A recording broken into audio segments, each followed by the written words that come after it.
Good evening, my name is Garrett, and welcome to The Last Call. Tonight's final drink is from Levant Heights. This is their dark malt Lebanese single malt whiskey, coming in at a 43% ABV, no age statement. So for full disclosure, Keeper's Quest Brands, who is the distribution company for Levant Heights here in the United States, was kind enough to send over this sample for us to take a look at, so just keeping that transparency open. Today's got me really excited to share this with you for a couple different reasons. First of all, this is my first time having a Lebanese whiskey. I'm excited to see what they bring to the table and kind of their different processes. And second, this is using a highly roasted malt that tends to be used in high quality ales and stouts. And for me, I've only had one thing that's been the malted dark area, and that has been the Ardbeg Ardcore, and I really loved it. And again, I'm just excited to see what comes to the table, being it's from a unique region, using a unique grain. So let's go ahead and hop into things. As always, we're going to be trying it two different ways. First way, neat, no ice, no water. Second way, we'll add just a drop of water, see what changes up. And as always, make sure you like the video, subscribe to the channel, all that kind of good stuff. I've actually got a few samples of things from Levant Heights that I will be taking a look at. So those links will be up above and down below, along with a link to their website so you can learn a little bit more about the brand. Excited. Beautiful dark color. That is gorgeously dark. Very mocha colored. Got like a watered down mocha. Oh, and one other thing before we get into notes is that we know this is twice distilled in copperpot gooseneck stills, and then they age it in virgin white oak. All right. Let's go for notes. That is black coffee, espresso specifically. What? Like, you just freshly pulled a beautiful small cup of espresso. You get kind of this charry, dark, rich coffee note. You get a bit of grain in there, but it's a very different grain note. Maybe a bit of vanilla, like a little splash of vanilla in your coffee. A little bit of creamer. But this is coffee. That's a coffee note. If I've ever... This is more coffee than some coffee liqueurs. That is gorgeously roasted, beautifully done coffee. With a... Either it's sitting next to a cup of vanilla or a cup of milk or creamer of some sort, not necessarily mixed together, but like you're getting some of the notes from the milk sitting next to it. Maybe a little bit of chocolate in there, but it's a roasted, beautifully done espresso note with the coffee beans and everything. My mouth is salivating because now I want a cup of coffee. All right, let's go for a taste. What? This is the most coffee without being coffee I've ever had. Beautifully roasted. The grain elements that are playing so well here in the finished, mixed in there with that bit of barrel. Beautifully done. And now I'm getting almost a milk chocolate here at the end. My brain was not ready to comprehend this process. Right up front, you're taking a beautiful hot sip of an espresso coffee. It rushes over you. You get this beautiful roasted and blackened flavor in there, almost charriness. Then you get a bit of the barrel spice and a bit of the oak.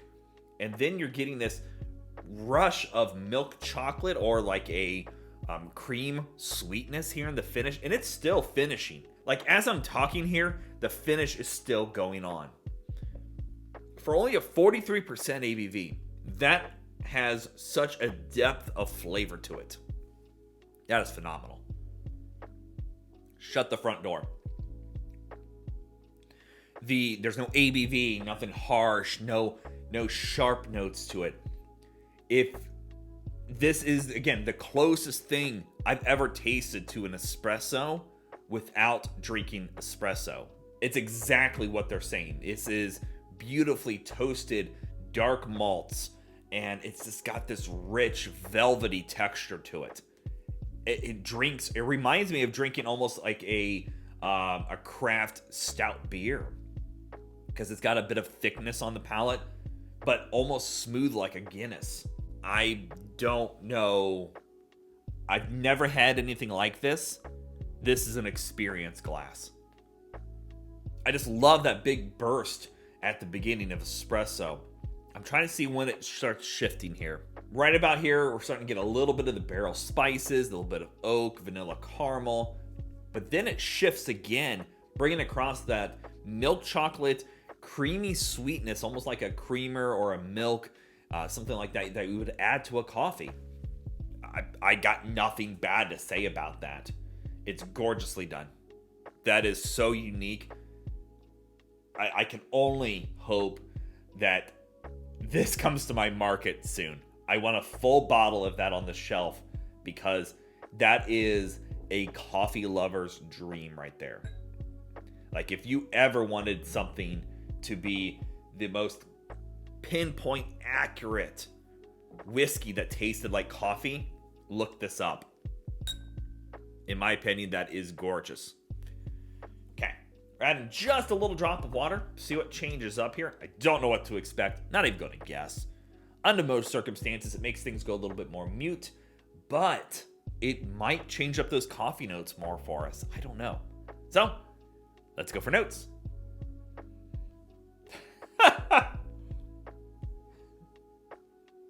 It's just beautifully poured black coffee. This is breakfast.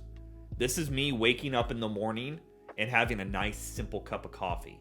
Or you go to the diner. We have a little place nearby us that, nothing, no frills, no fancy foods, nothing. You go there for breakfast though, it's really cheap. And you just get a nice simple cup of coffee. There's just something satisfying about that. But that's what it reminds me of. Not as rich and as complex as an espresso, but more like coffee that's just, hey, it's, 50 cents a pour. Boom, coffee. Still no ABV, nothing harsh. Get that nice chari in there still. The vanilla notes don't show up quite as strong, but they're kind of in the background. But again, right up front, black coffee. Let's go for a taste. The grain does show up a little bit more on the taste with the water, but it's a chari grain. And it's not bad at all. That's very unique. Still get the coffee notes. You're still getting that bit of chocolate, kind of. But this one does bring out a little bit more of the grain sweetness, which the neat version didn't necessarily have. As always, it doesn't matter what you drink or how you drink it, as long as you enjoy it. That is gorgeous. This isn't bad, but I miss out on all those flavors. But it's still a really good sip. That's still good. I'm going to go back to the neat version, see if we find anything different here. That's a night and day difference. That's just got so much more complexity to it. The mouthfeel, the roasted espresso notes, everything that I was saying is beautifully done on there. Wow, that is gorgeous. All right, let's talk about market price, because we all know market price is market price, and it's always going to vary. So looking online, the only place I could find an actual price on this one was about $43, like $42.99. And that was from Specs Online, which, spec stores are down in the southern regions like Texas and those kind of areas. If that comes to my market for $40-some, this is a steal of a price. That is gorgeously done. I love how unique it is. That malt in there, beautifully done. This is as beautiful as a cup of espresso for me. I'd pay $50 for it. I'd easily pay $50. I would pay up to $60 for that taste. That's how good it is. I'm not kidding around. If this is really truly $43 at Specs, I want to drive down there just to buy a bottle of this. And again, even I would pay up to $50 easy. I wouldn't even blink at it. $60, I'd be like, okay, I'll grab it. Because in that price range, there's nothing else like this on the market that I've ever tasted. That is so unique. 100% worth the 40-some, 50-some. I'd pay 60 for it again. Thumbs up to that bottle. That is gorgeously done. I am so happy I got to experience that with you on the camera because I've yet to try it. So big thumbs up on this one. Huge, huge thumbs up. And again, big thank you to Keeper's Quest Brands for sending out a review sample for us. And if you're interested in learning anything about Levant Heights, a link to their website will be down in the description area below. Go show them some love. So yeah, there you have it, folks. Levant Heights Dark Malt Lebanese Single Malt Whiskey. If you have any questions about the bottle itself, let me know down in the comment section below. I will do my best to answer it. And if you have any specific spirit I should go looking for, also let me know down below. Love doing these reviews and sharing with you the experience at home. And as always, may your last drink of the night be the best one.